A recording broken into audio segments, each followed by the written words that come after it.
¿quién mejor para hablar del mito del músico, sexo, drogas y rock and roll que una leyenda viviente como Carlos Santana? Desde su estudio privado en Las Vegas, el ícono del rock habla de todo. Aquella tarde calurosa del año 1969, cuando subió al escenario de Woodstock sin saber que su vida cambiaría para siempre. I want to talk to you about drugs because you are one of You got some? No, no. Okay. Do you think experimenting with drugs is part of the creative process for an artist or a musician or a rock star? No, I don't believe in drugs. I believe in medicine. You know, anything that man makes in a laboratory is drugs. Anything that Mother Nature makes from the ground, that's medicine. You know. Yes, I do believe that there wouldn't be music by Jimi Hendrix or the Beatles or a lot of music if they hadn't taken ayahuasca or peyote or mescaline or something. Because something broadens your imagination. And make no mistake about it, imagination is more important than knowledge. Why? Because knowledge only gives you facts. And imagination is wider and bigger than the universe. And when you think with a different mind, you're going to see deeper and further. Did you ever fear for yourself that you were getting too much into drugs, that you might not get out of it? Or was it something that you always knew it was a tool, that you used it as a creative tool? The only things that is scary for me was cocaine and heroin. Those are the only things in crack. I would never touch crack. I wouldn't even be in the same room with anybody who would do it.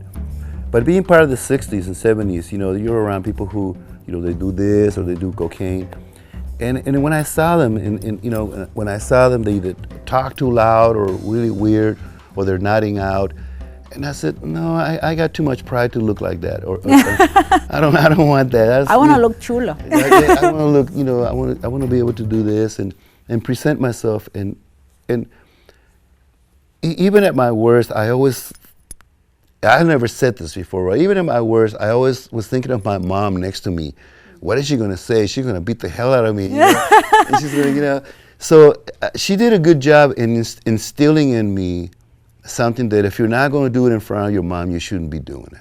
Pero en el año 1969, su voz rebelde le ganó a la voz de mamá y tuvo que subirse al escenario de Woodstock bajo los efectos del peyote. Santana dice que fue una pesadilla, pero también una bendición.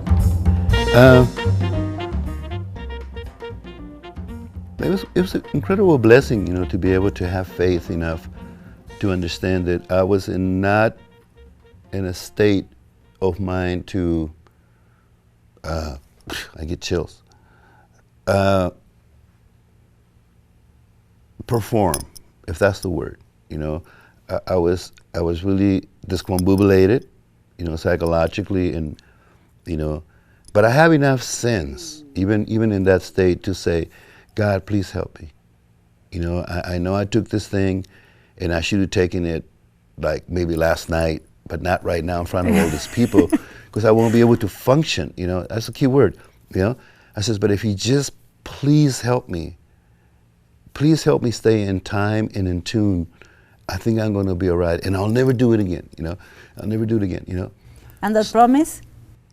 Of course, I didn't keep it. You know?